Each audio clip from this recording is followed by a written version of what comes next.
Müslümanlar bu süreci iyi değerlendirmeleri gerekiyor. Şu şekilde Müslümanlar evvela aklını başına alıp İslam alemine yapılan oyunlar, zulümler bunu bir şekilde aklında bir muvazene yapması gerekir. Bu nereden kaynaklanıyor? İsrail, Siyonizm bunları açık bir şekilde yaptığı herkesçe artık malum olmalıdır. İslam alemine çok oyunlar oynanılıyor.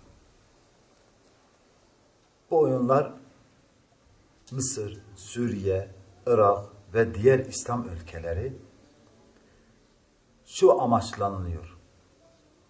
İslam aleminde bütün bu devletler halkıyla düşman, sömürgeli,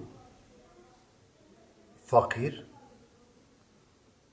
Bununla İslam alemini ezmek, onun kaynaklarından istifade etmek, bunları dinlerinden uzaklaştırmak amaç dışında hiçbir şey değildir.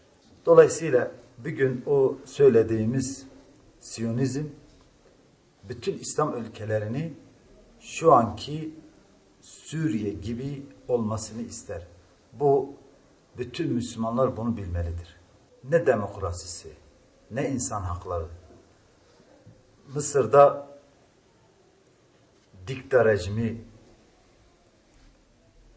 ihtilal yaptı.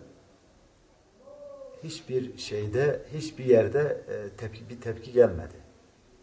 Hani sözde bir Birleşmiş Milletleri vardı. Hani sözde Avrupa İnsan Hakları vardı. Orada öldürülen insanlar, onlar da insan değil miydi?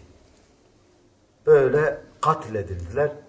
Hiç burada küfrün bir sesi çıkmadı. İşte bu şu açıdan önemlidir. Ey Müslüman insanlar, ey İslam alemi, uyanın artık.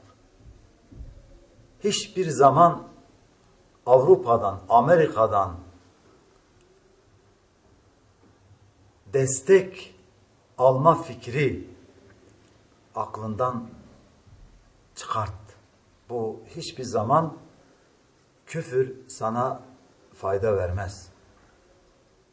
Sen aklını başını topla, gücünü birleştir, Allah'ına yönel.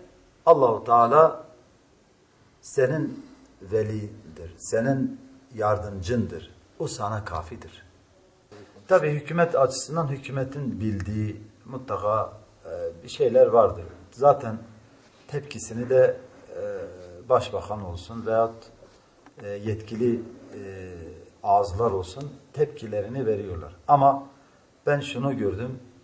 Türkiye insanı gerçekten Mısır olayına çok duyarlı oldu. Çok tepkili oldu. Her şeyiyle görülüyor. Yani hemen hemen Türkiye'nin her ilinde tepkiler çok güzel.